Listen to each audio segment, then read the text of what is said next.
you can answer how many years that the association's been doing candidate forums of one kind or another? No, I can't answer it, but it's been a while. Are we a decade in at least? Yep, at least that. So the format is this. We have been asking primarily on Facebook and on the Tamworth Exchange in Madison Boulder that if anybody has questions they would like to submit to the candidates, and if they could do that in advance, please do that. People responded well.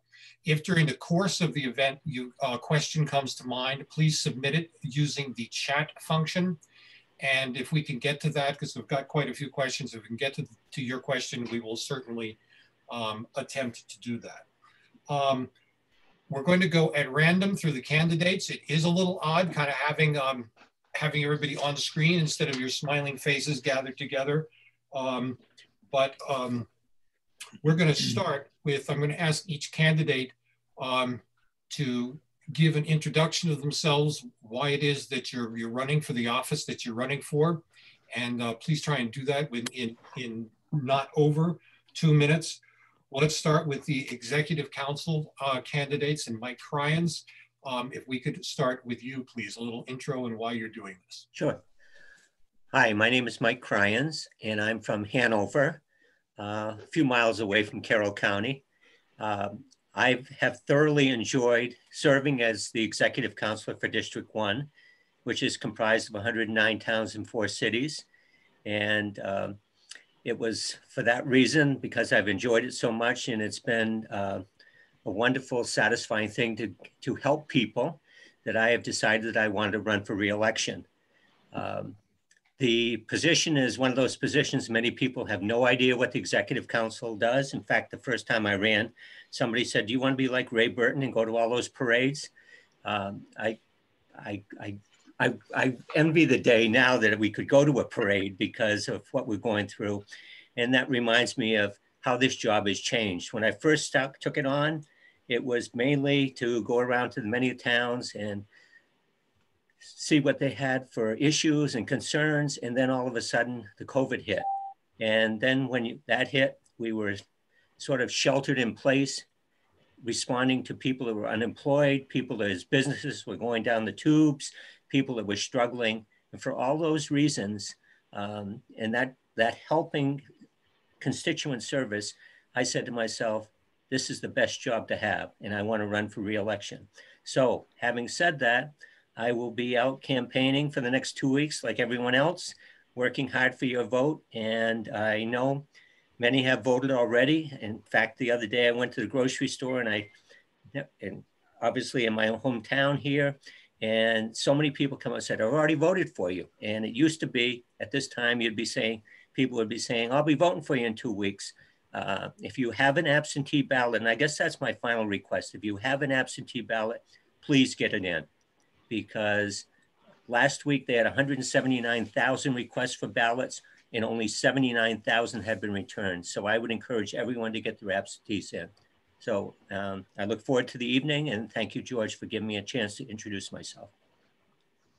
Thank you, Mike. Joe Kenney, please. Good evening, George. Thanks for having this forum. As you know, I served as your Executive Counselor for 5 years. Retired Marine Corps officer, town selectman, 14-year legislator. And this election is really about serving the people of New Hampshire. When I served as your Executive Counselor, I dedicated myself full-time to the job.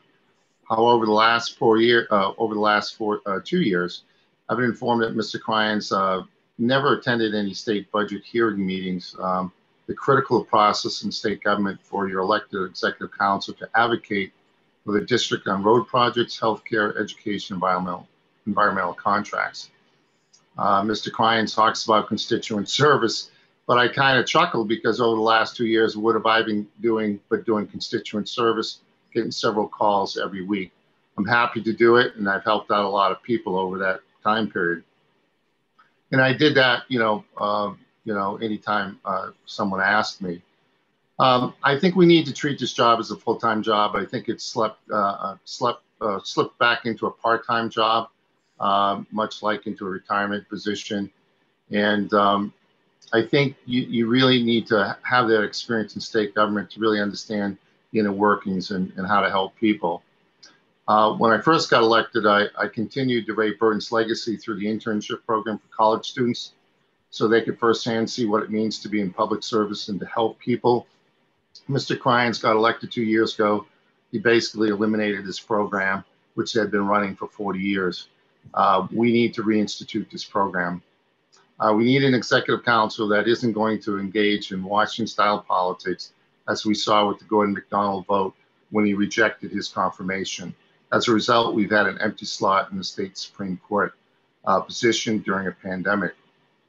Mr. Cryans also has showed that he's unwilling to answer questions like would he commute the sentence of Michael Addison, a decorated Manchester police officer, Michael Briggs, who was killed by Michael Addison. This is an important vote that will be coming before the council.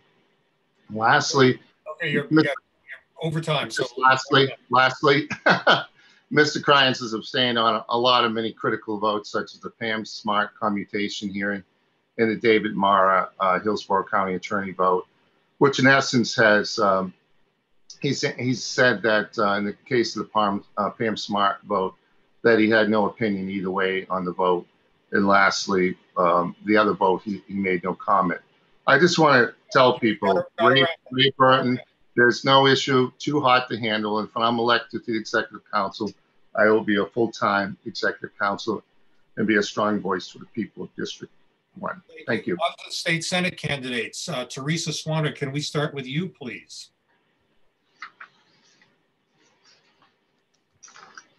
Hi, thank you very much, Chocorua Community Association. Thank you, George, for moderating. Thank you, candidates who could be here, and thank everyone else who can join us and learn about us. I'm Teresa Swannick, running for state Senate. I was born and raised in Wolfboro.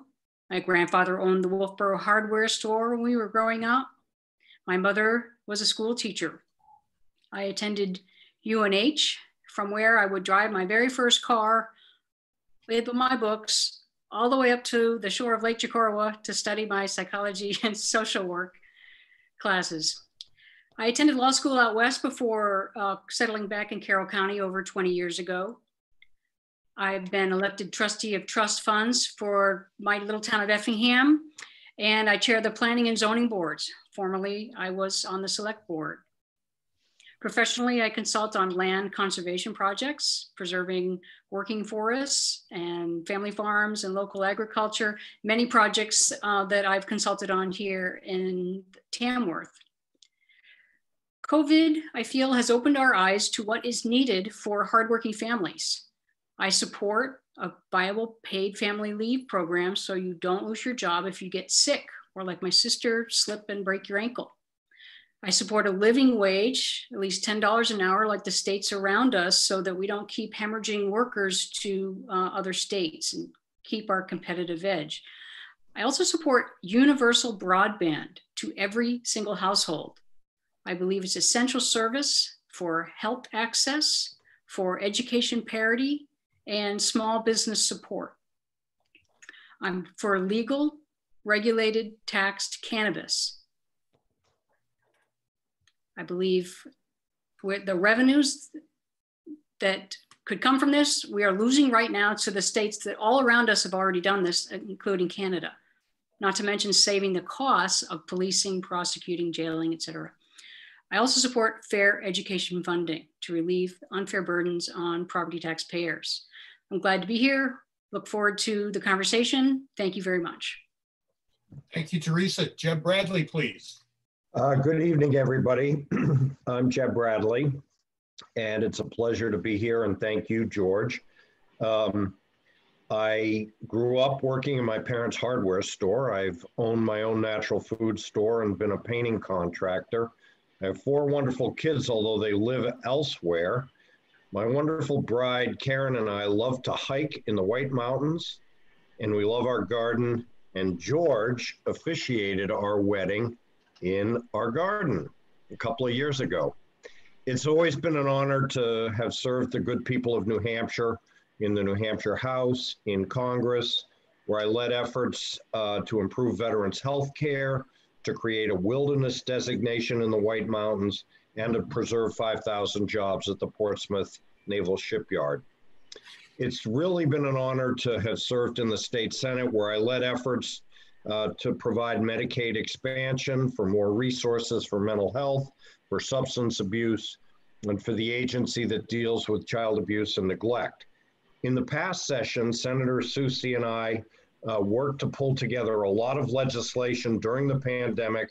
Some of the most noteworthy pieces were water protection standards, parity for telemedicine, broadband upgrades, lower costs for insulin, and parity for oral and intravenous chemotherapy, something that is very meaningful for me as my sister died a few years ago from cancer.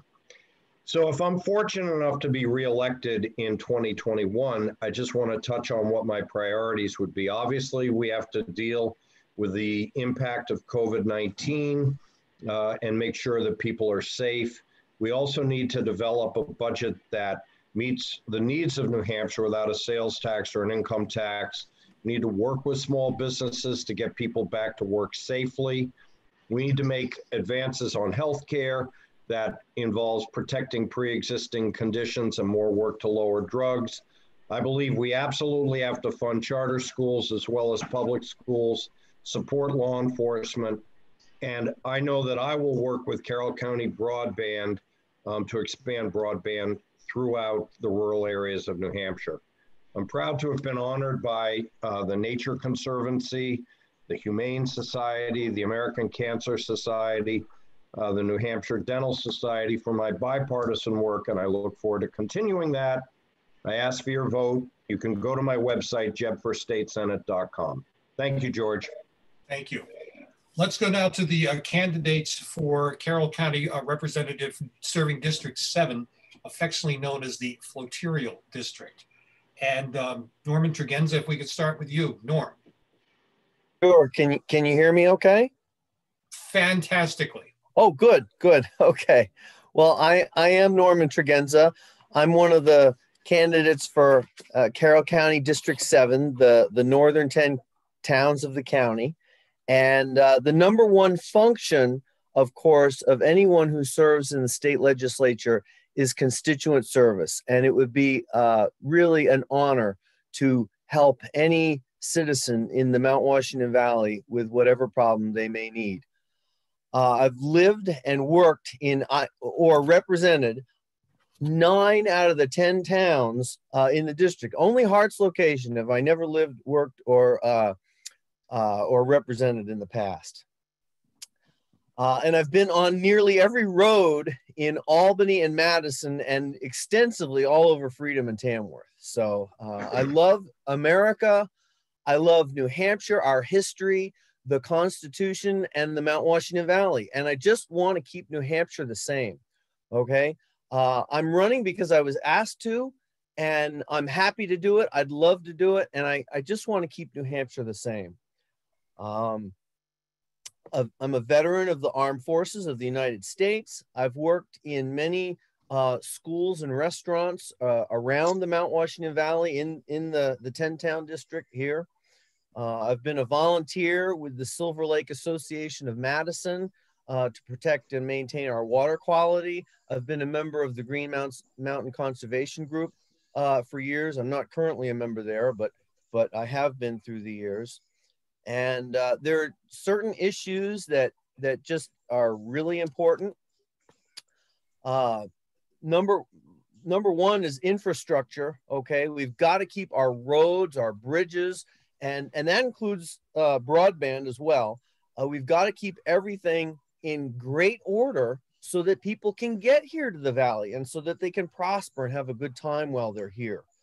I favor a quality education with, of course, educational choice, choice for students and for parents to send their kid to the right school for them. There was $40+ million turned away by our last legislature that would have helped children in the Mount Washington Valley. Norm, can you wrap up for us quickly? Absolutely. I'm Norman Tregenza, and it would be a delight to have your vote. I ask for your vote. Please please vote for me. Thanks, Norm. Chris McAleer, also running for Carroll County District 7.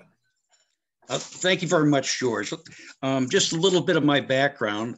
I have been a visitor to the Mount Washington Valley my whole life. Interestingly, my grandfather built a ski lodge in Jackson back in 1938, and that is still in the family. I bought a second home, and now I live in that home in Jackson. My wife and I, my wife of 50 years. So we are now Jackson residents, and we're very happy to be.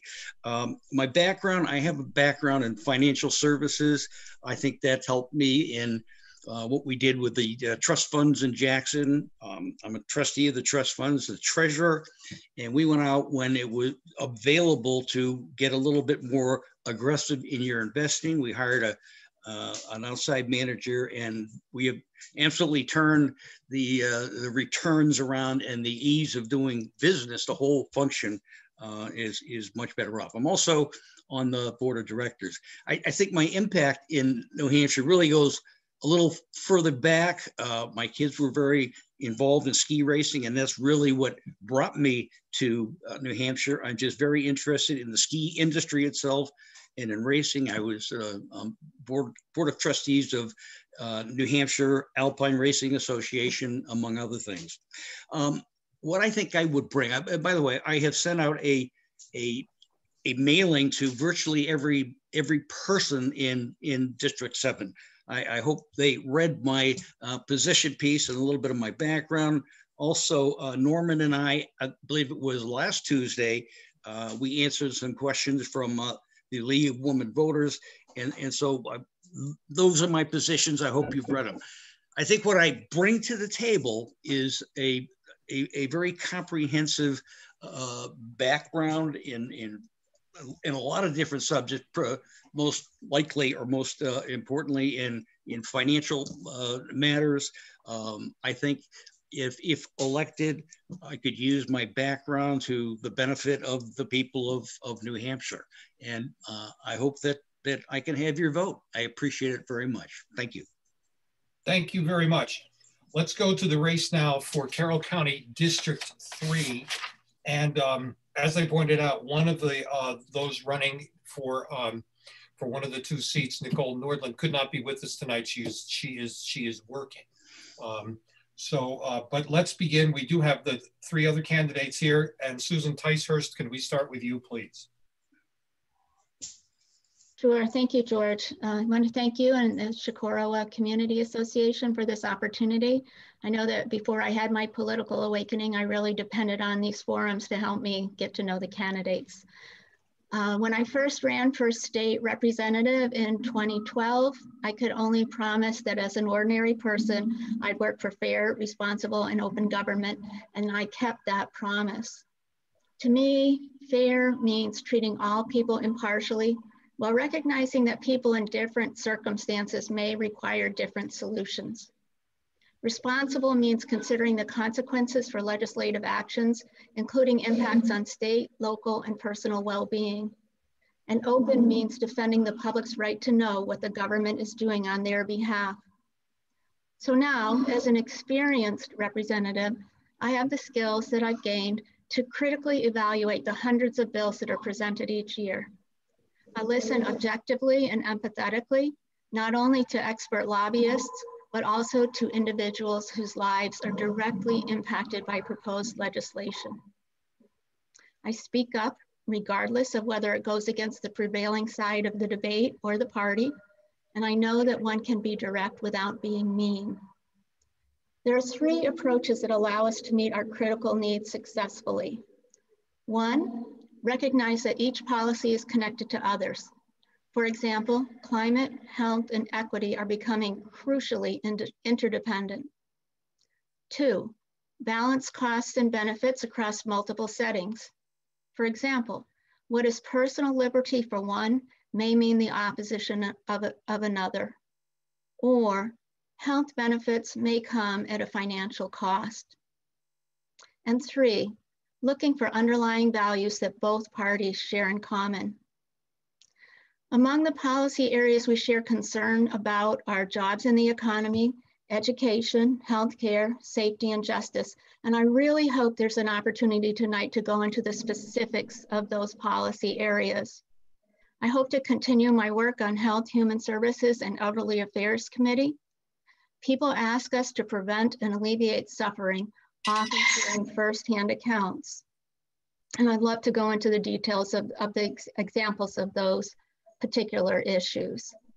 Can you come up now quickly for us? I will. One of my main focuses is to assure that the 10-year mental health plan is actually implemented and does not gather dust on a shelf somewhere. Thanks. Thank you very much, Susan. Mark McConkey.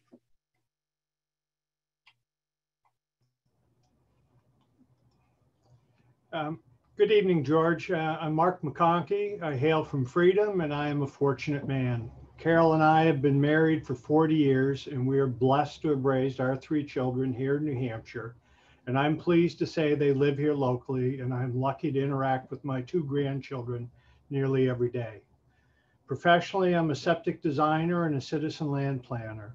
Own and operate McConkey Construction with my son Jake, and co-own M&B Convenience with my lifelong best friend Vincent Vaccaro. I have 30 years of service to my community, serving as a zoning chairman, executive board member of the Lakes Region Planning Commission, OSSPI Executive Board, OSSPI Main Street Program, youth sports coach, founder of the OSSPI Lake Bike Path. But my favorite $100 job and service has been 14 years as your representative in Concord. At the county, I have served as both vice chairman and chairman of the Carroll County delegation. And in Concord, I've worked all of my time on public works and highways, where I've held the leadership position as vice chairman and chairman, keeping our North Country roads and bridges front and center. In Concord, I've served more time as a member of the minority than I have as a majority. In doing so, I've learned to reach across the aisle to get work done for you. I am as welcome in Democrat senators' offices as Dan Feltus and Lou Del Sandro as I am in Chuck Morris's or Jeb Bradley's. What makes New Hampshire unique in our country is that we live within our means, operate within a balanced budget, and offer more representation to our citizens than any other state.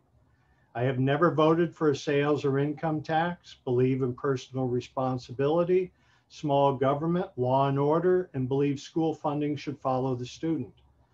Public Works and Highways our charge the first year is to present the capital budget. And in doing so, we meet with all the commissioners and their department heads to work through their capital budget needs. The second year, we manage a 10-year transportation plan, roads, bridges, intersections, guardrails, and safety improvement projects. I have authored and presented both the $21 million capital budget and the $180 million 10-year transportation plan on the floor of the State House, passing the 10-year plan on a voice vote. Neither of my opponents can make that claim, and neither have offered a single project to the 10-year plan while I've been in furlough the last 2 years. Highly visible projects underway presently I've had a hand in include replacing the OSSPI Lake Dam, safety improvements 28, 171 roundabout, 3 Route 16 bridge replacements, the intersection improvements of Route 16, 28, 25, and 41. Excuse me, and if you're here in Freedom, the Danforth Bridge replacement. I look forward to this evening's conversation and just wish we were meeting publicly where George and I both look a little better. Speak for yourself. Okay, thank you, Mark. Jerry Knurk. There we go. Sorry, just had to get unmuted there. Yes, so yeah, I'm Jerry Knurk, and thanks, George. I'm an incumbent state representative in District 3, representing Madison, Tamworth, Albany, and Freedom. I was first elected in 2016 and am finishing my second term. As a retired physician, much of my focus has been on healthcare issues and policy. Many of you know my stand on a number of issues from reading my regular columns in the Conway Daily Sun. And I must say that what you read is what you get.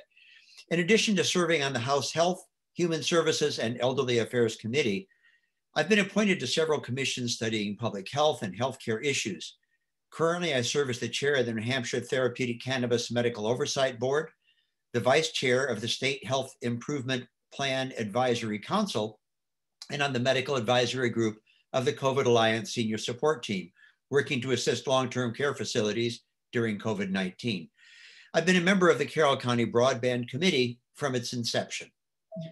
Government works optimally when we bring together differing opinions to develop solutions. I describe my leadership style as working together with others to solve problems. And that's a consensus building approach, which respects the opinions of everybody, leading to better and more durable solutions than decisions developed by one side and imposed upon the other. My decision-making is data-driven and fact-based, relying on primary sources whenever possible, while considering the impact upon people. Ideological, pledge-based decision-making places you in a box, and that prevents you from working together to find solutions. So I'm running to continue my work on expanding affordable, accessible health care for everyone in the state, advocating for improving public health, expanding universal access to broadband, fighting for equitable school funding, fighting for free and fair elections, and protecting our environment, including supporting clean, renewable energy as part of a 21st century energy policy. Thank you very much.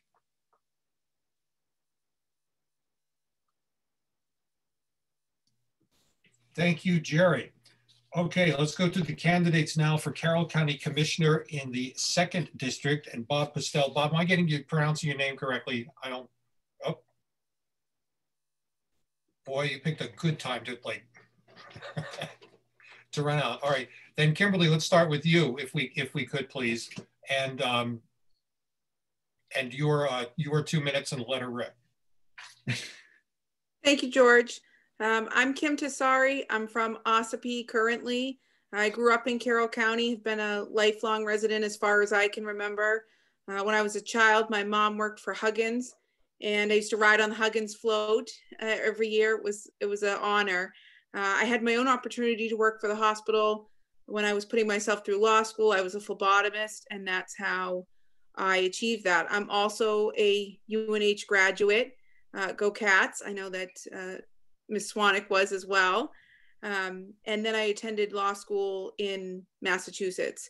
I became a lawyer, got a job at a small firm in Concord for a while before I became an assistant Carroll County attorney back in 2016. I left the county to join the state police, where I am now as the Department of Safety prosecutor attached to the Division of State Police in Tamworth, which is a very rewarding job that I cherish. I love working with the officers. It's been a great experience. I decided to run for county commission because I was concerned while I worked there about the timing of decisions they were making and their inability to follow the RSAs. And I think that that's something that I bring to the table that will be uniquely helpful in this scenario, is that I have an ability to obviously read the RSAs and follow them. For instance, the county, like most towns, gets an audit at the end of the fiscal year to ensure that the county finances are appropriated for. The 2019 audit, which should have been done 90 days at the close of the books, still hasn't been completed. Now, the county has done the job of going out and hiring a chief financial officer, a CFO, which should help to ease some of the issues down there, but it's only a start. And I think that my legal expertise will help bring the county into compliance to ensure that we're not incurring funds or the like. My husband and I are raising 2 small children in the county, and we want to leave the county the best county we can for them and for their future. There's no shortage of money, but we need to make sure it's appropriated in the correct places. I would help to ensure that we bring the MAT program to the county, and that we fully have investigated all of the issues that surround the MAT program in making a success. Lastly, my last mission would be in ensuring that we find the best use for the old nursing home, the old Mountain View building, which I had the honor of going in several times, to ensure that it's a profitable, productive space. So I do ask for your vote on November 3rd to bring the county into the 2020 century, and to bring a clear, cohesive vision to the county. Thank you. Thank you, Kim. Bob, we got you back. It's your turn. Let her rip. Thank you. Your 2 minutes. Okay, sorry about my absence. We have 2 dogs and lots of chews in this house, but occasionally there's only one chew in the whole world and they get into a verbal dispute. So I was trying to calm them down before it was time to unmute my mic, and I didn't quite get it done in time. Sorry. Anyhow, I'm Bob Pustell, and running as is Kim Tassari for the 2nd District of the County Commissioner, Carroll County. We have 3 districts in this county. It's like many legislative and governmental things in New Hampshire, it's a little unusual. So basically it's cut into thirds: northern third, center third, southern third are the 3 districts. And each year, each election cycle, 1 commissioner stands for a 4-year seat, which means you end up with only 2 people running out of the 3 every time, which I think is kind of a cool idea to have a little continuity going through. Just by chance, Kim and I are running for the 4-year seat this time. It's our district's turn. So whichever one of us you vote for, you're going to be saddled with us for 4 years. A little bit about me. I grew up just north of Boston in the little town of Melrose, Massachusetts. At the time, it was a sleepy little blue-collar town. It's since gone way upscale. You know, the old 5 and dime store is now a high-end jeweler's, and been a lot of changes. I feel much more comfortable up here in New Hampshire. Like most people from northern part of Massachusetts, I have a lot of history and background of being up here on family vacations and personal trips over the years. I went into the Air Force as a young man and spent 8 years in the Air Force as a pilot. And I had planned on making a career of it, but learned that you can't stay in the cockpit and make a career. So I got out and got lucky, got an airline job, spent 30 more years flying airplanes for a living. I got forced out of that job due to federal maximum age for an airline guy. And now I'm happily living here in New Hampshire. My wife and I have been here for almost 16 years at this point, newcomers compared to some of you. But we're liking it, we're loving it. We have between us, we're repeat offenders. We've both been married before, but between us, we have 5 kids and 9 grandkids. We think we're done, we're not sure. And life is good. I've always tried to stay active in my community, sometimes in town positions, sometimes very active in my union in my 30 years in the airline, union activist. Here in Ossipee, I am a moderator for the West Ossipee Fire Precinct. I am active in the Green Mountain Conservation Group as a water sampler every year. I've been president of Windsock Village, which is both running the village itself, a small community, 4.5 miles of roads, etc. And can you give us a wrap, Bob? Yep, okay. And also running an airport. So that leads into my last plug, which is my experience both in the military and the airline and life in general has been in sort of command positions, management type positions. And that's what the county commissioners do. The delegation sets the tone, sets the budget, sets the policies in the broad sense, and the county commissioners make it work. And that's always been my job, make it work. Get the plane on the ground no matter how many engines are on fire. Okay. Do that for the county. Got to stop you there. Thank you. Yep. Thank you. Okay, are there any candidates here for anything that I've overlooked, or is hiding on another page somewhere?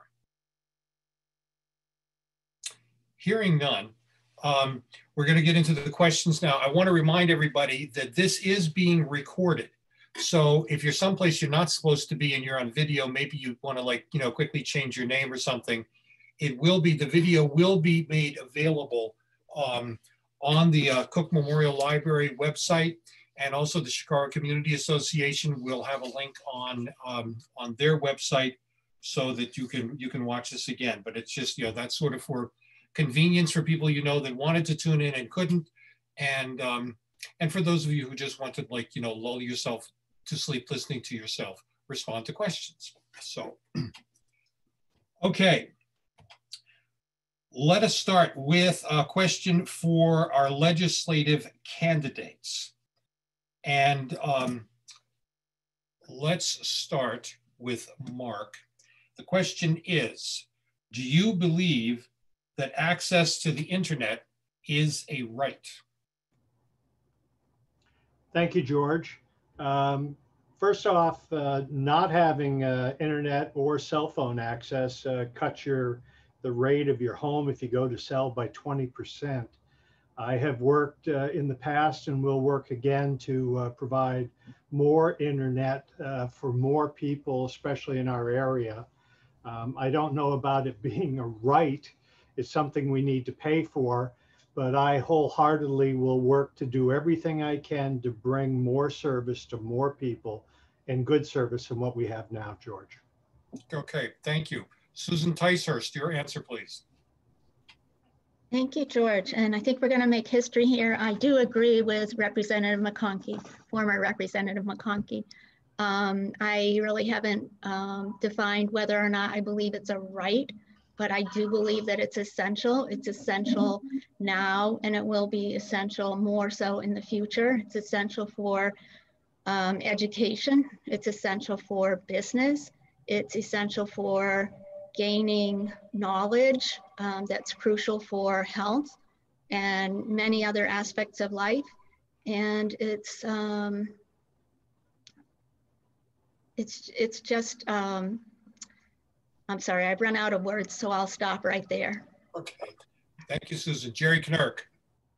Yes, thank you very much. Yes, I mean, basically, access to internet is, to broadband, is essential, just like electricity is essential. And I think we need to think about it very much like we thought about electricity a century ago. It needs to be rolled out to everybody for economic expansion, for support, and for equity. I've been involved with this for a long time. I ran on broadband access back in 2018, and then was starting to organize, getting some people together to start working on it back in the early part of 19, when I became aware of what Rick Heinlein and Steve Knox were doing, hopped in with them and was kind of one of the founding members of that committee, which, I mean, at that time was just a little ad hoc group we developed into Carroll County Broadband. I worked actually with Jeb on developing language for the some of the work that had to be done for requests for information for broadband, because of the fact that the ISPs were simply ignoring us and not giving us information on service. And that got incorporated in HB 1111 that was passed this last year. And we're collaborating on some more language for the next part of rollout, a single touch poll for getting access to polls and so on. So I've been working on this for a very long time. It's a critical thing. I think it is a basic need. Again, right is a funny word, but a basic need that everybody has to have to be able to function in our current society. And that was something I felt before COVID, and it certainly became quite obvious afterwards. And I think Susan is right. This is something I think everybody here agrees on, finally. Okay. Thanks. Thank you, Jerry. Jeb Bradley, this is not an issue that escapes the New Hampshire State Senate. Your feelings on whether access to internet is a right that should be given by the state or whomever. Oh, you're mute.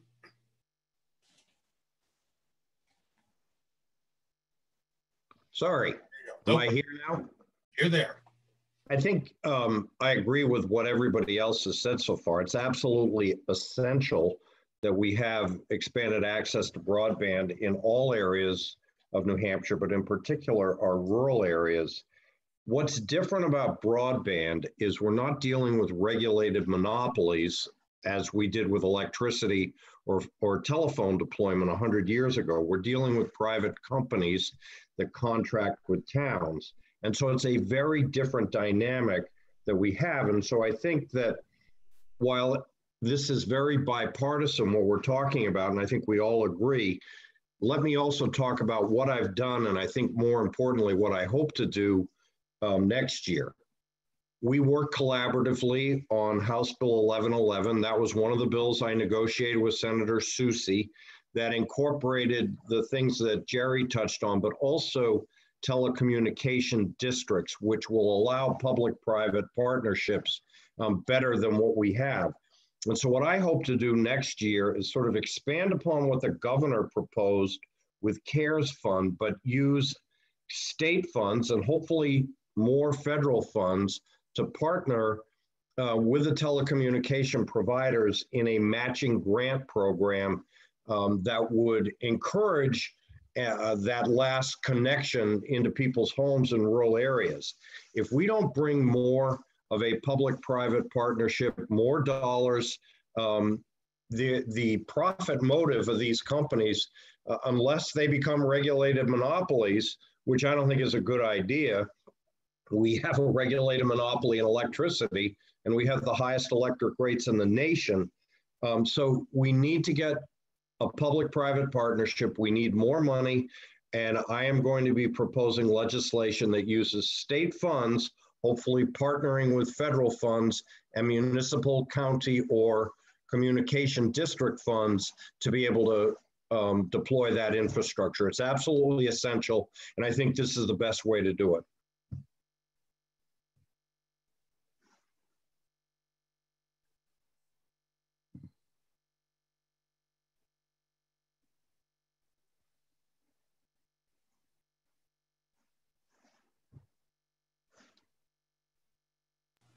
George, the moderator didn't unmute. Wow.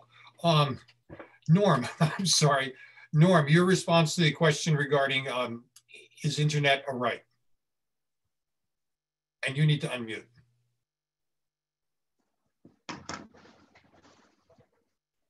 There, does that do it? Works. Good. Oh, great. Well, yes, you know, the work that Carroll County Broadband is doing is magnificent. And I agree with the remarks that have been said already. It is an issue where we are all, I think, in the closest of agreement of any issue that's key right now. I might add that there have been attempts to, or there's been discussion about creating a capital gains tax, which would make it more difficult for private companies to want to invest in the infrastructure in making this come about. So yes, I mean, there certainly are pockets. When I was listening to Senator Bradley at the forum a couple of nights ago, he talked about there are even places in Rockingham County that don't have good broadband. So it's more than just Carroll County. But yes, we want to see every citizen have good access to the internet. Thanks, Norm. Chris McAleer. Thank you, George. Yeah, I think the term right is maybe a little overboard, but the term essential is not. And I agree with what everybody has said here. Let's put some money into it if we need to make sure it's expanded. I think the way I think of broadband is really an engine of financial growth for the state of New Hampshire. And we can't let other states get ahead of us on this. This is a major issue. Again, not only economic growth, but educational growth. And I think in 10, 15 years, the results of expanding broadband to everybody will be dramatic results. So thank you. And again, can't disagree with anybody on this. Okay, thank you very much. We've had this question has come up in several different versions, and I'm going to let everybody have a shot at this. Excuse me. Yep. Thank you, George. I wonder if Teresa Swanek would like to comment on this broadband issue. Well, thank you. That's exactly why I said wave and yell at me at the beginning of this thing. I'm sorry, Teresa. Let her rip on the broadband. Well, thank you. I wasn't waving. No, I apologize. It was. I'm juggling a lot of letters here. My Cryans might have been waving, but so maybe Mike Cryans can have something to say after me. But I'll just say I've been very clear that I think that we need to define the need for broadband as a universal access need. Yes, essential to get to universality. I too think that I'm not sure about the legality or what the use of the word right, but I do know that COVID enlightened us to how critical it is to basic health access, basic fairness for education access. And, so expanding it to some people and not others isn't fair if we're requiring a lot of essentially remote education. Economic development, like Chris McAleer just said, and his financial wisdom behind it, but definitely small business support from the beekeeper, solo entrepreneur to medium and large companies. We can have people coming into the state who work for national companies if we have adequate broadband. We're going to need it to go along with our housing improvement. So thank you. And I did notice just the hand of Mike Cryans. No, and it's a thing we should point out that, there will inevitably at some point be probably a contract with the state involving broadband service, and that will probably come before the desk of the executive counselors. So Mike, do you want to weigh in the last on the broadband issue? First of all, George, the beauty of texting is that you know exactly what time you texted someone. So on 5/28 at 10:14 in the evening, I contacted Governor Sununu because he had suggested I come up with a couple of ideas. One would be the Chamber of Commerce, that we need to do more with them to get the main streets up and running. And the second is enhanced broadband in rural areas. And I said, many kids have been disadvantaged with remote learning and slow or no connections. You have suggested that I get back to you with ideas, so here are two. The next morning, he at 8:30 in the morning, he said, both great ideas. Give me a week and look into it and see how best to implement it. The reason I lead into that is the governor did come back with a program in broadband for $50 million to be used on a contract basis. And the good news is he put $50 million in. The bad news is because of the stricture of the contracts that were put out by the federal government saying they had to be implemented and spent by December 31st, only $14 million out of that group qualify. I know a specific town in the Carroll County area that was hoping to get it, and because they couldn't fulfill that guideline, they didn't get it. And it goes back to what everybody said. It's the kids that are taking it on the chin, the elderly that want to use remote for telehealth, and trying to attract businesses. So there's three areas. And I guess it goes back to being a part-time counselor. At least at 10 o'clock that night, I was working pretty hard to try to get my district the broadband that it needs. Thank you. Okay. Thank you, Mike. Joe, Kenney, your opinion on expanding broadband in the state? And is that something that should be a right? Well, it's an essential need, particularly from the public safety standpoint. When we built out FirstNet, which is the first responder interoperability system that is going to support police, fire, EMS, that there was a component to that contract that would allow for commercial broadband. So as the towers continue to be built out here in the next 3 to 5 years, there might be more access opportunity. I wholeheartedly support the Carroll County Broadband Initiative. As far as they're setting forth the planning it's going to need to happen in order to build out broadband in the county.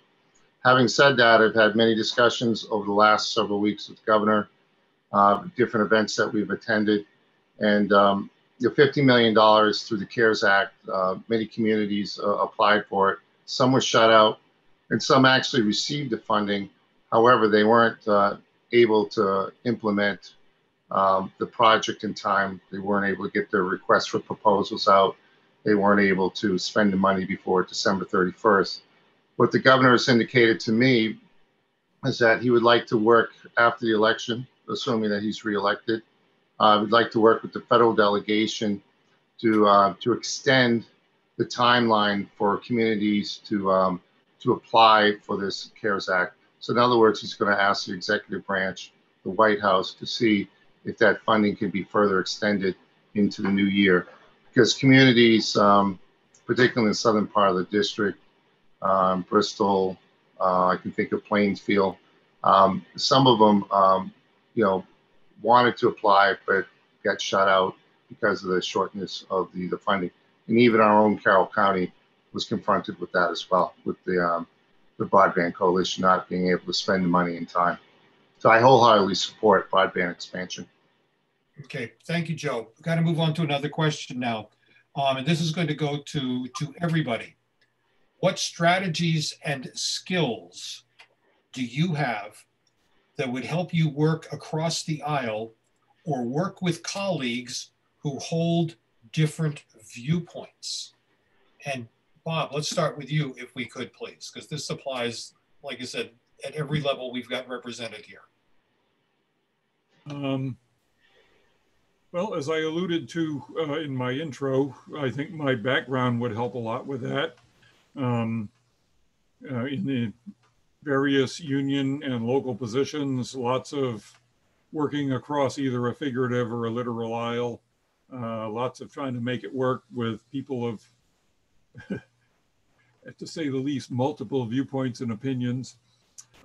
Certainly in my job, having to work out a compromise with the controllers when there's other airplanes, all of us in dire straits, and work out who goes first and make sure everyone gets on the ground okay.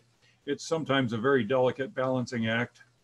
The one area I cannot bring to the table is a lot of legislative experience, but uniquely the county commissioner job is not that much legislative. It's more managerial and working with people and getting things done. And not the most coherent answer, sorry, but you caught me off balance with that one. That's what I can say about it. Okay. Kim, how about you? Kim Tassari.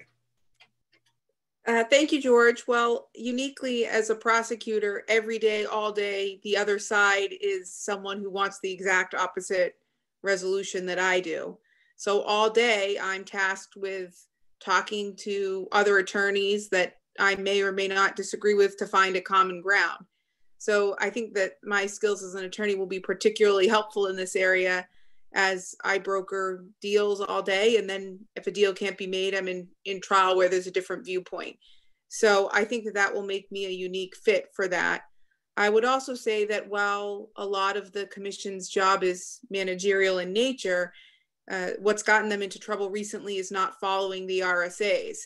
As an attorney, I know that the RSAs, the laws, govern and dictate what the commission can and can't do, what their function is. And so being a person that can find the law and apply the law, I think would be beneficial to bring a skill set to the commission that they have not had in the past and would benefit from in the future.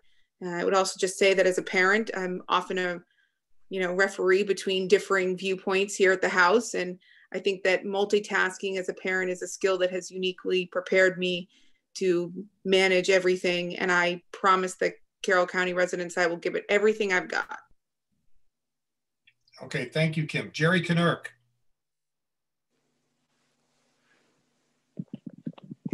There, okay, I had to find the unmute button. Well, as I said earlier, my leadership style is that of trying to work together with others to solve problems and work toward consensus building. And one of the places that's a real issue, again, I said I'm the chair of the Therapeutic Cannabis Medical Oversight Board, and we deal with the medical issues in the therapeutic cannabis program. And we were just in our meeting just a week ago, we were struggling with a very difficult situation. First of all, I try to really make sure that everybody's opinion is at the table. Sometimes I can sense that clearly one side will be able to prevail in terms of an opinion, but I want to make sure we hear from everybody to make sure that we can respect all the different points of view. We have a patient representative, and she was feeling a bit overwhelmed last week because we were working on a particular topic with these 10 other providers. And she said, well, I'm just one person. And I reminded her that she's one person, but she speaks for 8,000 patients. So her opinion needed to be respected.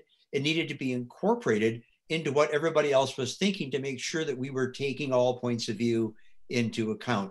That's something that I always do when I work on chairing or leading things. The Wild Mushroom Foraging Commission that I ran, I did the same thing. We kept working till we got to essentially a consensus, I think, on every point that we put in our report.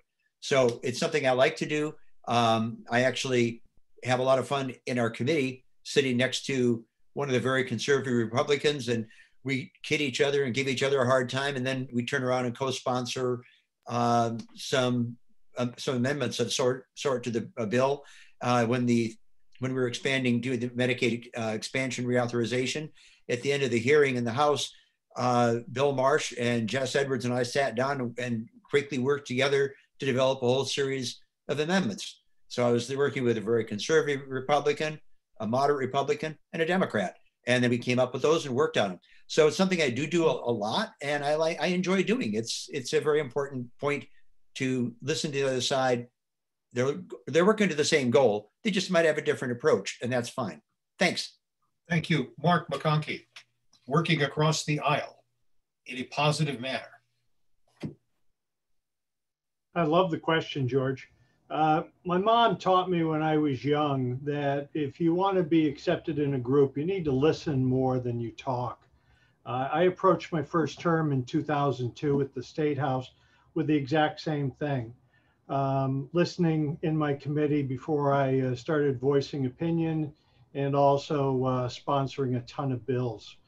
I was fortunate when I came in. I had Gene Chandler and I had Jeb Bradley, both widely respected across the aisle.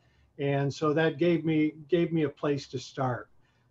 As I spoke earlier, I was able to author the capital budget and the transportation 10-year plan, and I couldn't have done that without cooperation. I needed a super majority vote out of my committee before we brought it to the House, and I needed to be sure that I had support in the Senate when I brought it over there. I am always available for a conversation, and I'd mentioned earlier that I'm welcomed into just as many Democrats, senators, offices, and have been in the minority more than the majority. I certainly understand the concept, and I think my constituents have benefited from that. Thanks, Mark. Susan Ticehurst. Thank you, George. So I started my first term determined that I was going to listen to everything that was put before me with an open mind, and I'm glad I did that. I learned a great deal from that. Also, in my first term, I was invited to be an inaugural member of a national organization of state legislators for civil discourse. I learned a tremendous amount from that and was able to put it into practice. I have two stories that you probably won't allow me to tell right now just because of length. Tell one quickly and well. I can't, because there's one for Democrats and one for Republicans, and I want to be fair. But sorry? No libertarian stories? Well, I could come up with one, yes. Right. But anyway, there are things that people don't usually hear about.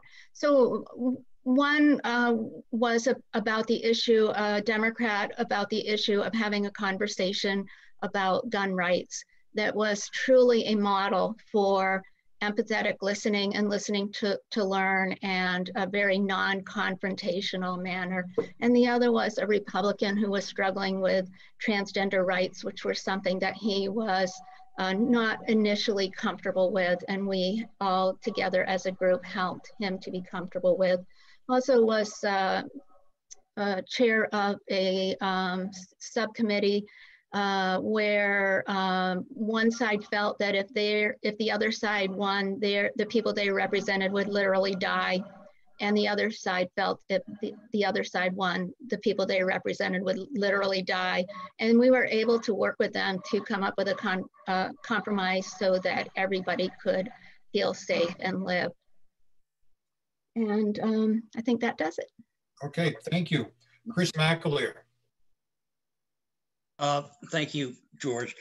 I think a lot of common sense is involved in trying to get in touch with people and trying to connect with people. I think, Mark said it very well, that you got to listen more than you talk. I was actually in sales my whole life. And the first lesson of sales is you've got to know your prospects, so to speak, and you've got to connect with them. Maybe it would simply be, we both have two kids, we both love dogs or horses or something like that. You've got to connect with somebody before you could present let's say, a complicated financial or insurance plan and get them to understand it. And now I'm in part-time in the real estate business. It's the same thing. I have to know exactly what a customer, what a buyer wants before I go out and take a look at a house. So it really is a question of getting on the same level with maybe your Republican opponent or something like that. Find some common ground, and then you can move forward. And that's what I've done my whole life. Thank you. Thanks, Chris. Norm Tregenza.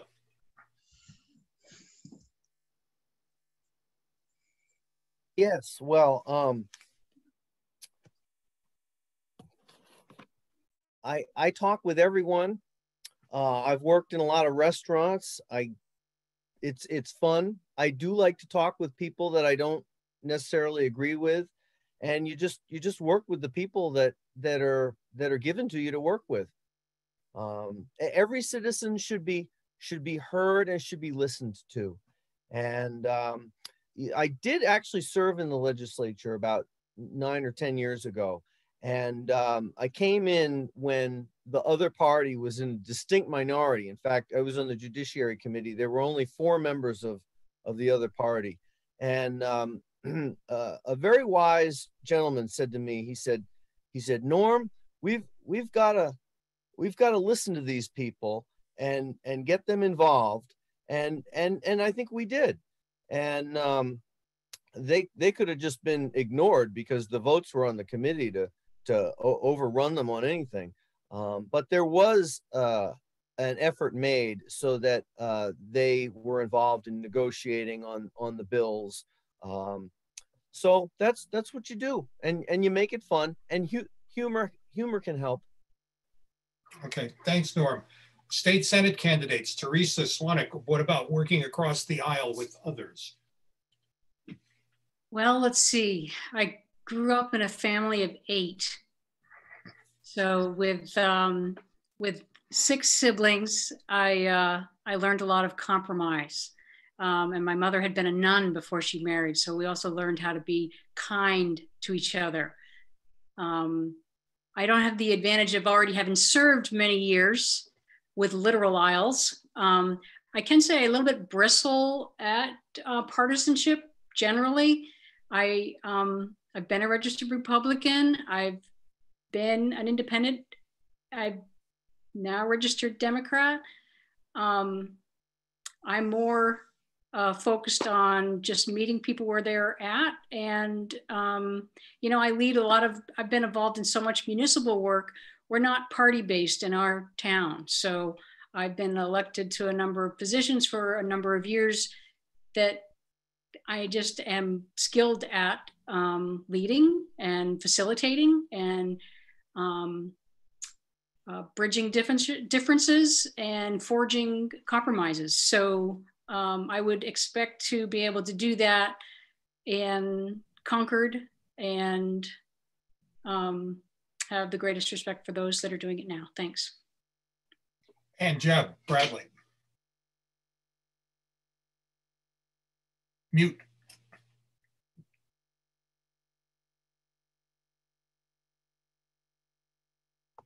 There we go. Thank you, George. Sorry about that. No problem. Great question, because I think we see in Washington what happens when partisanship takes over and compromise is not possible, especially at a time that our nation probably needs another stimulus package. So I'd like to contrast that with the work that I think I've tried to do in the New Hampshire Senate, where there are only 24 of us and you can't make enemies. You can be upset, you can have differences of opinion, but at the end of the day, you still have the same 24 people that you have to work with. And I always tell people in the State House that no is very easy. It's always easy to kill something. It's very hard to get to yes. Yes takes a lot of skill, a lot of compromise, a lot of listening, and it takes a desire for results. And, I look at the Medicaid expansion legislation that I really quarterbacked starting in 2013 and again in 2014 and 16 and 18. And I think Mark McConkey would know as well as anybody on this call tonight that what it was like to be a Republican supporting Medicaid expansion. It wasn't easy, and I think Mark would attest to that, but it was the right thing to do, and 50,000 people now have health insurance as a result of that. And it was a lot of hard work. Yes, was really, really hard. And I think a little bit about what happened during the pandemic, where the legislature got shut down in mid-March. And so what were we going to do with all of the several hundred bills that had, basically been stacked up and, looked like they were all going to be tabled? But Senator Soucy, obviously the Senate president, speaking for Democrats, I, speaking for Republicans, went through each and every bill, House bills, Senate bills. We categorized them into bills that we thought the governor could sign and those that we thought he might not be able to sign. And as a result of the fact that Senator Soucy and I, while we don't necessarily agree on everything, we have respect for the process. We know why we're there. It's to represent the people that send us there. And we were able to get an awful lot of good legislation passed, new water standards to prevent PFAS pollution, lower costs for insulin, generic drugs, EpiPens, the opportunity in the future to re-import safely medications from Canada once the feds allow it. There was an awful lot of healthcare legislation that got passed this year that dealt with mental health, with DCYF, that's the Division of Children, Family, and Youth and Family, to prevent child abuse and neglect. That doesn't mean it always works. I mean, I feel that one of my top priorities next year is to try to find a compromise that the governor can live with, that advocates can live with for net metering. I mean, the governor vetoed my bill this year, but he also proposed a compromise that, unfortunately, some people in the Senate would not adhere to, and we got nothing. To me, you always want to try to make progress. I believe in results. I believe in compromise. And I think, the union leader is kind of funny. They've editorialized in the past, it's a Bradley special. And a Bradley special means not everybody gets everything they want, but a deal gets done because you get to yes. And so that's how we have to approach net metering next year. That's how we have to approach paid family leave. That's what I bring.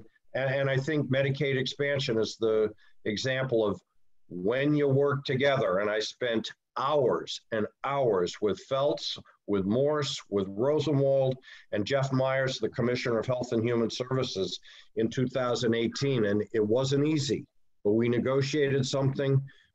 50,000 people have health insurance and healthcare coverage as a result.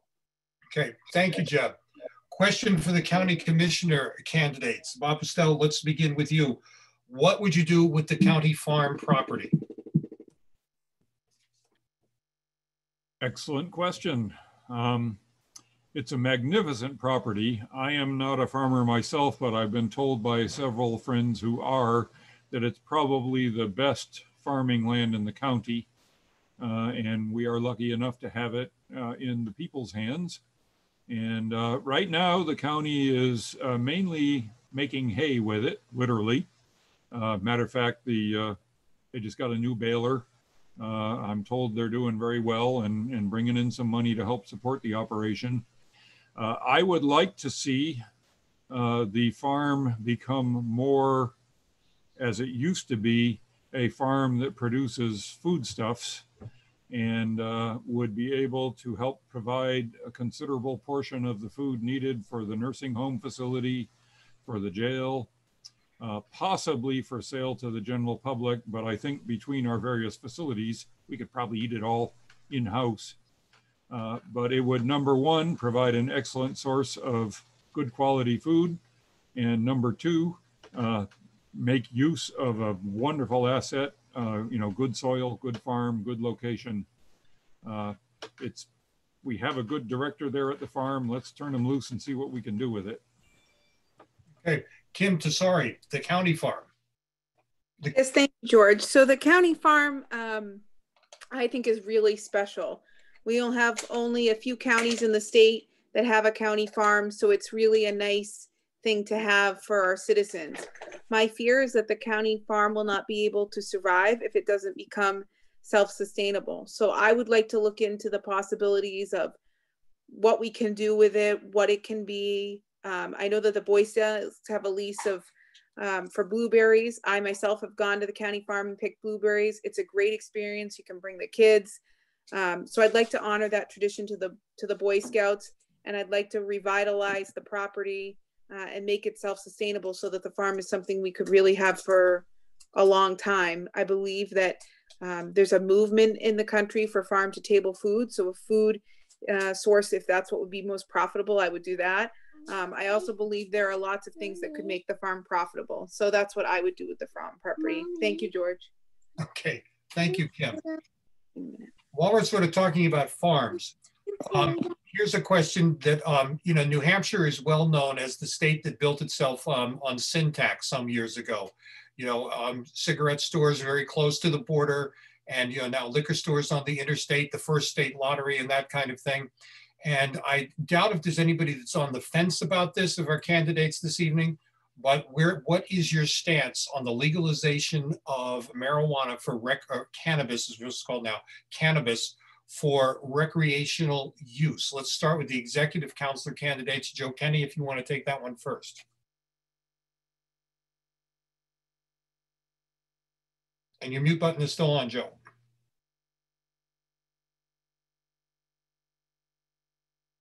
Here we go. Can you hear me? Okay. I was hoping to get the question about bipartisanship, but I'll get the tough one, marijuana. As a Marine officer and as someone who's traveled the world and seen what drugs can do to cities and countries overseas, I would not support the legalization of marijuana. I think particularly studies that have come out indicates that when it comes to the young populations, where their brains have not fully developed, it can be extremely harmful for them.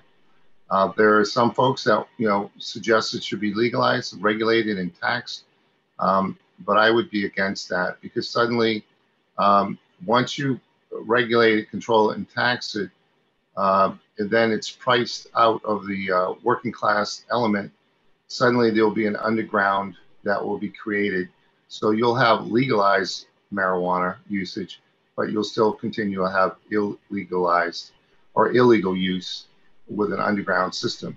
I understand that Maine, Vermont, and Massachusetts have gone forward with the legalization. I spent quite a bit in time in southern Maine as a share driver with Lyft and Uber last year for 8 months, and I know everything about the industry. And it's what's going on in Maine is going to create a lot of havoc into the future, societal, along with mental health, with drug addiction. And if you think the White Horse Addiction Center is busy today, you just wait in the future. So I'm totally against legalizing marijuana. Thanks, Joe. Mike Cryans. I'm more in line for decriminalization of marijuana. I ran a nonprofit that dealt with substance abuse and saw some of the issues, and many that started out with marijuana.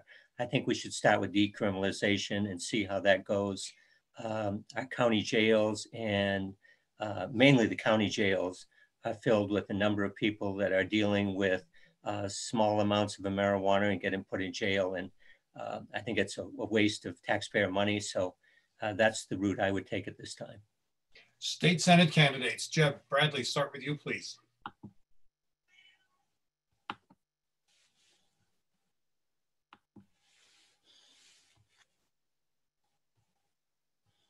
Okay, I think now you can hear me, sorry.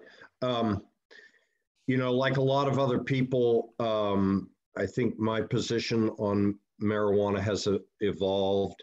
I led efforts really probably almost 10 years ago to get medical marijuana allowed and passed in New Hampshire.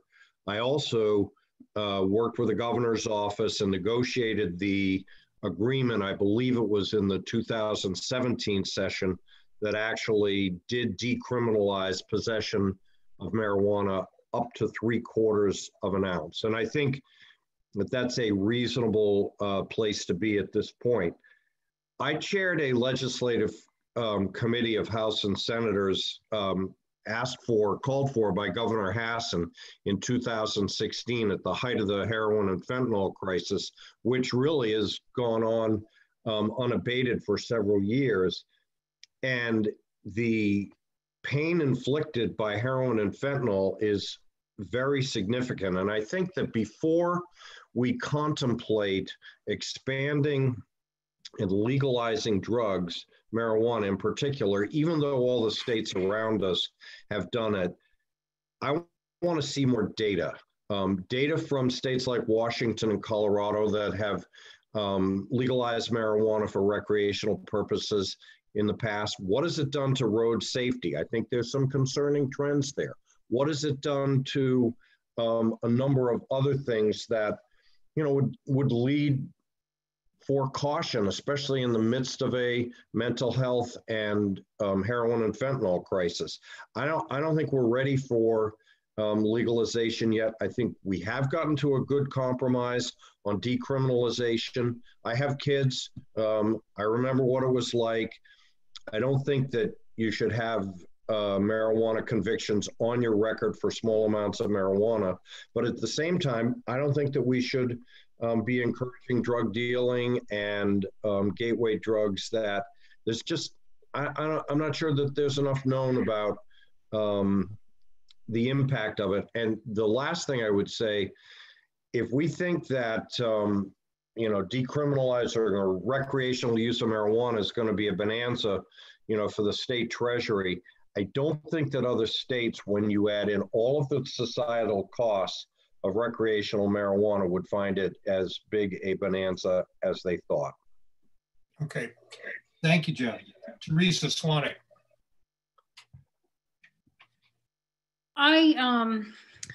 I think we need to legalize and regulate and tax, not for a bonanza, but for doing the right thing, according to medical experts. And I've learned a bit from Jerry, and he'll speak to what he knows.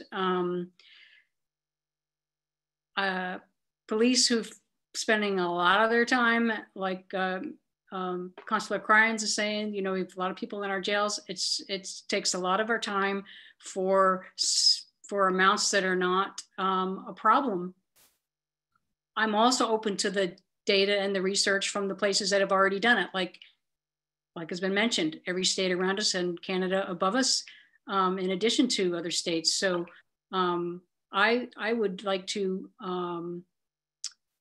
review, discuss, and move forward with an issue that we are lagging behind on, not for a bonanza, for doing the right thing, for health, for criminal justice, and to be able, there are, as my understanding, it's often a gateway off of our opiate addiction.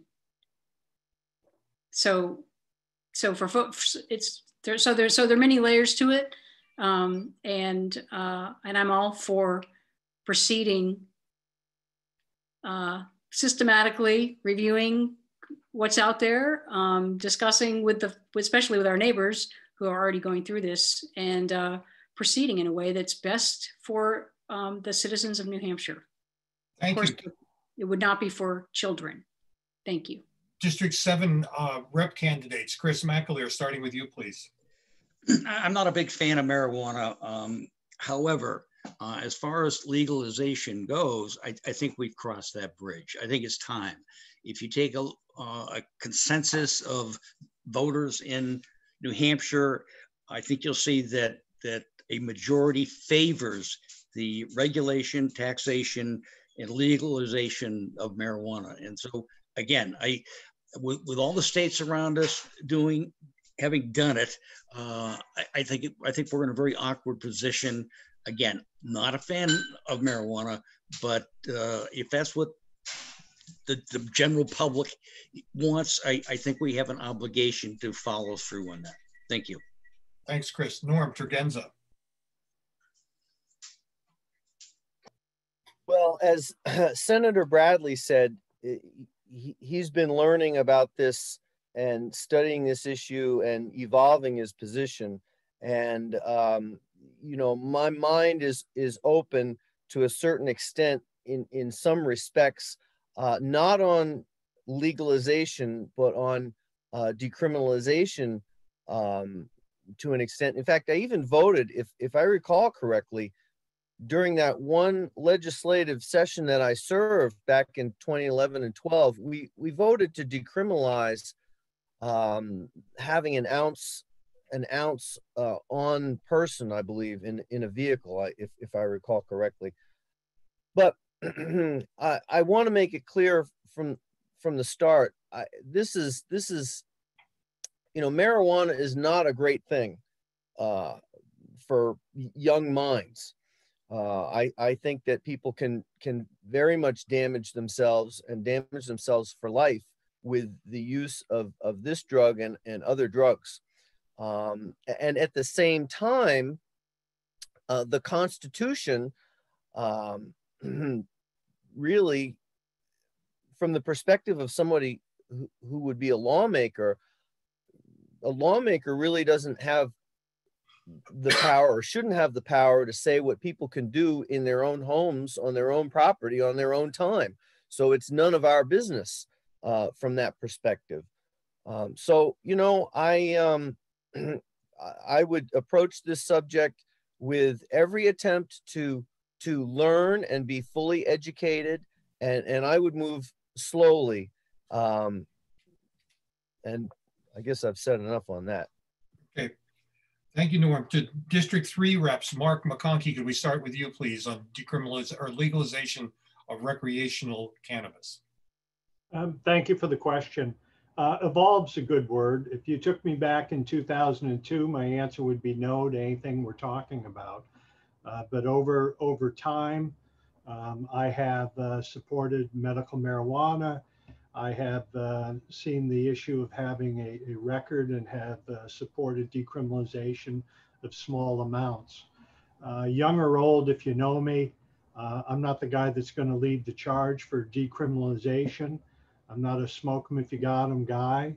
The train has left the track. It's coming down. There will be the day that it will most likely happen.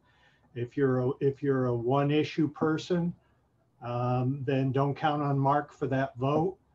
You know, perhaps Jerry would be better suited for that. Okay, Jerry, you've mentioned this before, and you're just elucidate your feelings on recreational marijuana. Well, as the chair, you self-muted. Imagine that. There we go. Yeah, right.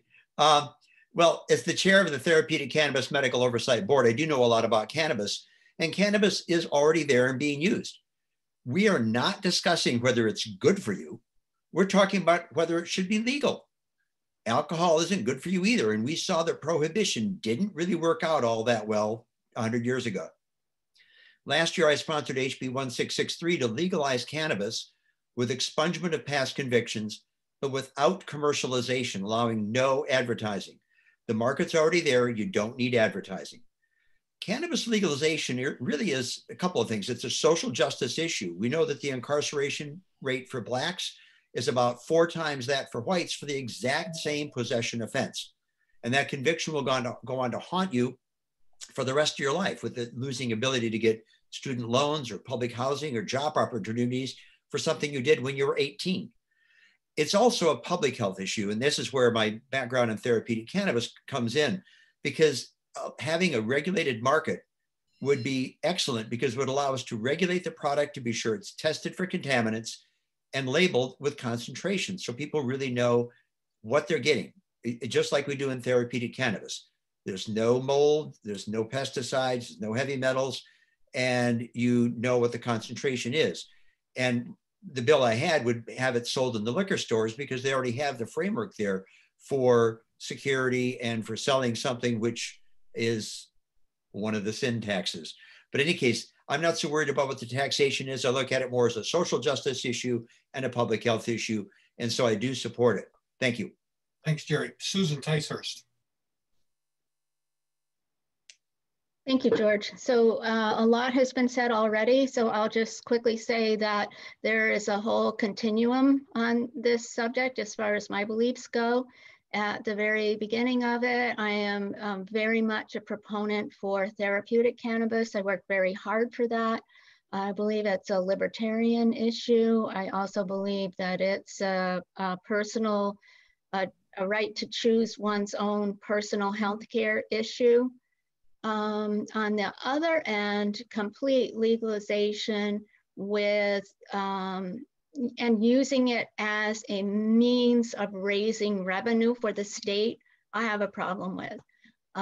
It's very, in my mind, very similar to gambling, where many people can enjoy either without any problem, without any harm to family life, but others do have a problem. And I have an issue with the state using something that is going to harm families, a small number of families, for profit. But what's really important to struggle with is what's in the middle. And I can talk about, you know, I would agree with this or I approve of that, but it really comes down to the details of whatever bill is in front of us. And I think we really need to take a real hard look at public health issues, safety issues. As I think I said earlier, we have to balance the benefits with the potential drawbacks of every bill that we consider.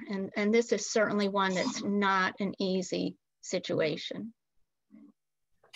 Okay, thank you, Susan. Well, folks, believe it or not, we are rapidly approaching the end of our time.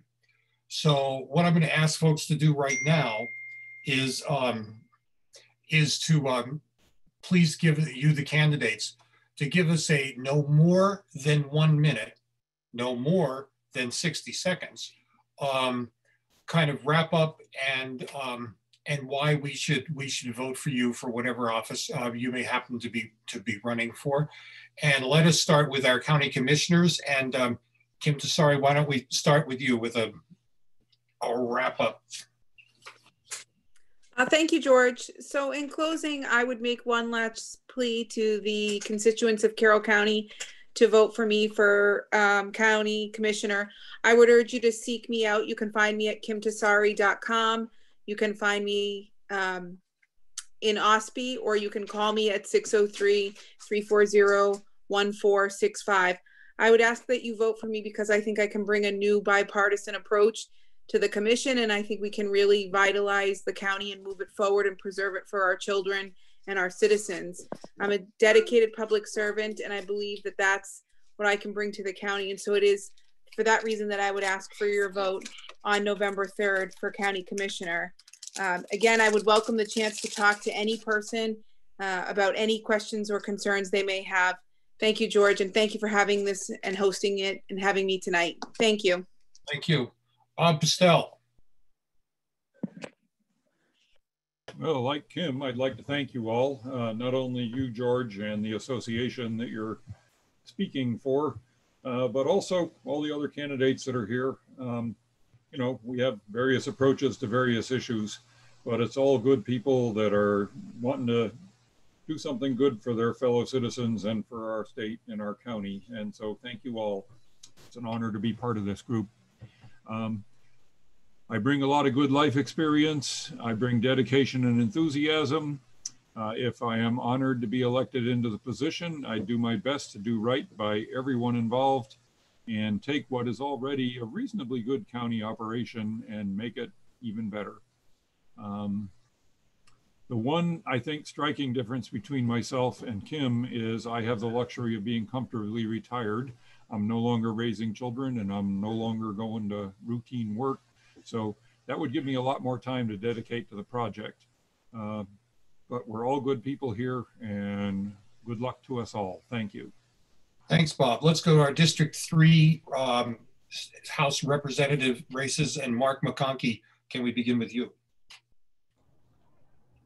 Thank you. The most important role for a legislator is listening to the concern of the voters and responding to their needs. I'm always open for a conversation or to meet in person. My phone number is 520-8275. My email is my last name, the number 2 at Hotmail. Or you can see more info at my website, mcconkey2020.com. I am concrete and asphalt, brick and mortar. I have selfishly advocated for our North Country roads, bridges, state parks, vocational schools, dams, public transportation. I ask once again for your vote to return real leadership plus real results to Concord. Our district in the North Country deserve a stronger voice there once again. On November 3rd, I would appreciate your vote. I am Mark McConkey, plain spoken and sincere. Want to thank you, George, John, and the Cook Library for this opportunity. This was fun. Thanks, Mark. Susan Ticehurst. Thank you, George. As I mentioned earlier, I promised to work for fair, responsible, and open government. I kept that promise. I do my homework. I listen to people. I can be empathetic. And I have to say that I believe that I put my values into action.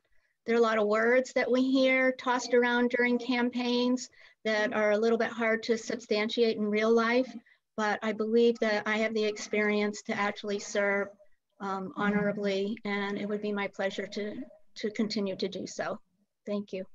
Thanks, Susan. Jerry Knirk. Got it this time, I think. All right, well, actually, I have to say, I do hope that we live up to the spirit of bipartisanship that we heard from everybody tonight. It would really be nice. I've worked on really hard on a lot of bills, both mine and those of others, including the Medicaid expansion reauthorization, the expansion of healthcare access, water quality protection, electoral reform, and expansion of universal broadband and telemedicine.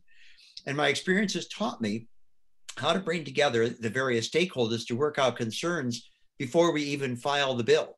In 2020, I was the prime sponsor on a number of bills, including bills dealing with saving money on vaccines, coordinating New Hampshire's healthcare policy, regulating CBD, enabling the sale of wild foraged mushrooms, and a number of other things.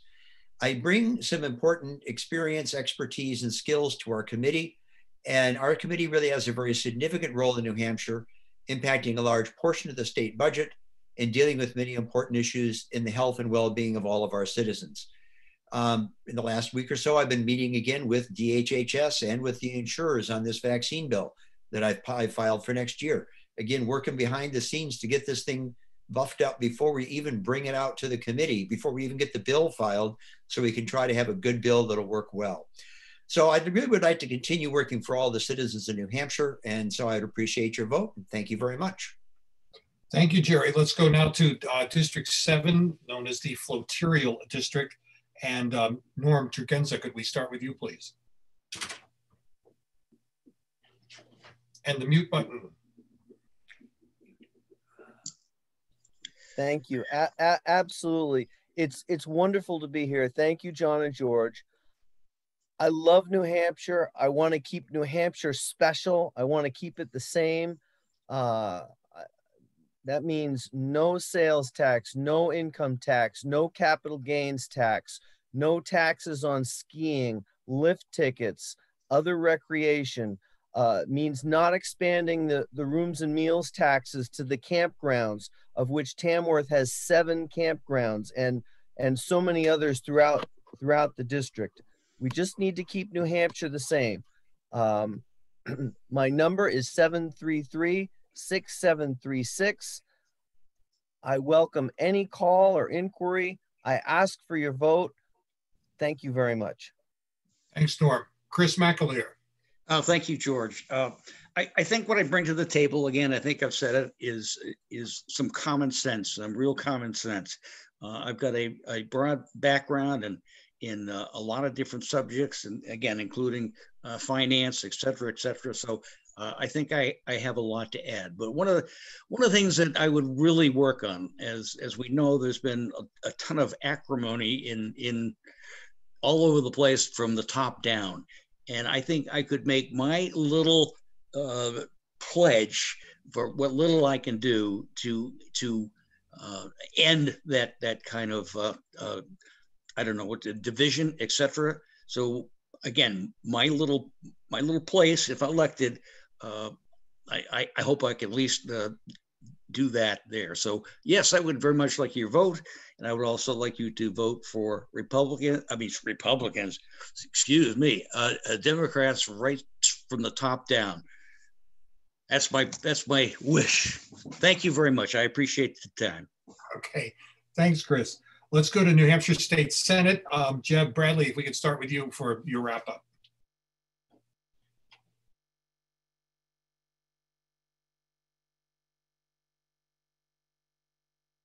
Jeb, that old mute button again.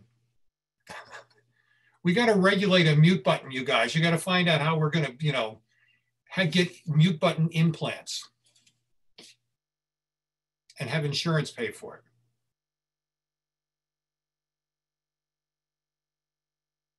Try that one more time. See if you can, there. Oh, there we go. So I started out by saying thank you to everybody. It's been a really pleasant evening to spend with everybody tonight. But as I go out and talk to people, which I do all the time, I think Americans and people certainly in New Hampshire are no different. They're pretty upset with the direction that our country is headed in and how divisive things are. It doesn't really matter what side of the aisle you're on. It is very divisive. And so I think that I have a track record developed over years and years and years of bringing people together, whether it's veterans health care and saving 5,000 jobs at the shipyard, whether it's Medicaid expansion, whether it's new mental health resources, whether it's lower workers' compensation costs, whether it's protection for New Hampshire retailers from out-of-state tax jurisdictions trying to collect a sales tax on New Hampshire, of taking the most complicated public policy issues, bringing people together, getting to yes, and doing it, as I always say, we may disagree, but you got to be agreeable when you disagree. And I think that I hope that that's been my hallmark. I hope that I will always be seen as somebody that works for compromise, works in a bipartisan way, but more importantly than anything, works for results. And I think of all the legislation I've ever sponsored, Medicaid expansion may be the most important because 50,000 people have health insurance. And I took many more slings and arrows from my own party than I did from Democrats, but we still got it done. And I hope to bring that to bear on renewable energy and paid family leave and certainly charter schools in the future. So thank you, everybody. Pleasure to be here. Thank you, Jeff. Teresa Swanek. Thank you, George. Thank you, candidates. Thank you, everyone, for tuning in. It has been a nice conversation. To reiterate, I think, it's nice to think that we could keep things the same, but we all know things are not the same. COVID has hit us as a country. COVID has woken us up as a state. Our economy is hurting.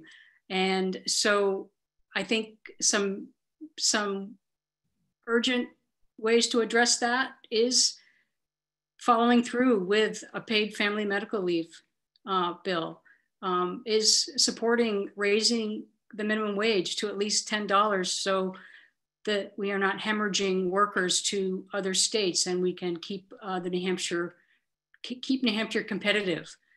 Again, universal broadband, it's about health access, COVID or no COVID, but especially right now.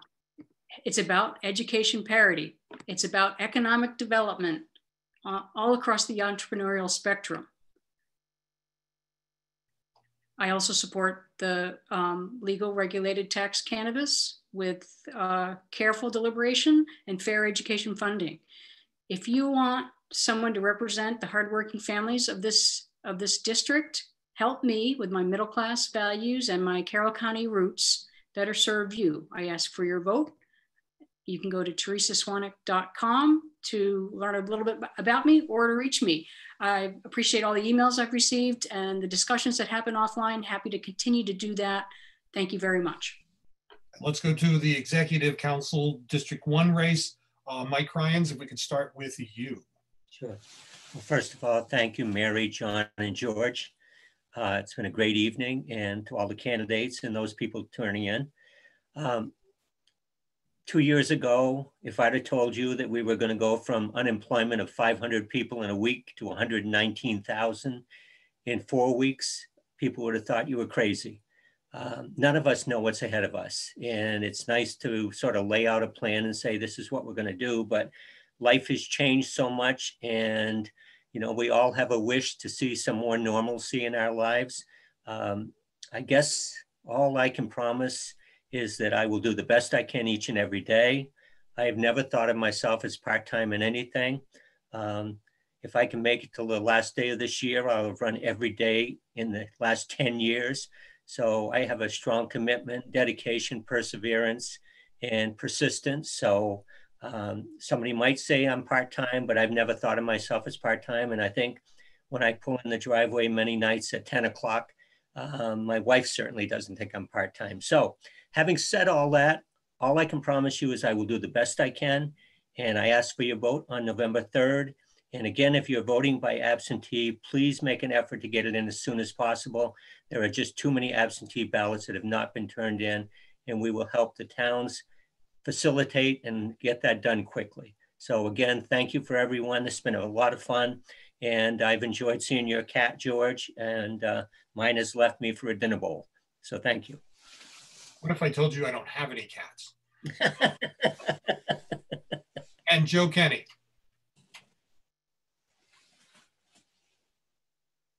The mute button. There you go. Thank you, George, and to the Cook Library and to everybody who's on the forum tonight. I'm really running to keep New Hampshire, to put people above politics.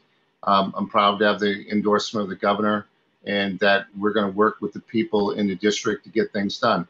I have many accomplishments as your executive counselor in the past. Kenney for NewHampshire.com. I've lifted 50 major accomplishments while an executive counselor. I think it's important. We have to get through COVID-19. We still have the opioid crisis that we have to deal with as well, and we have to continue to jumpstart our economy. I'm concerned about the Washington-style partisan politics that's entered the executive council.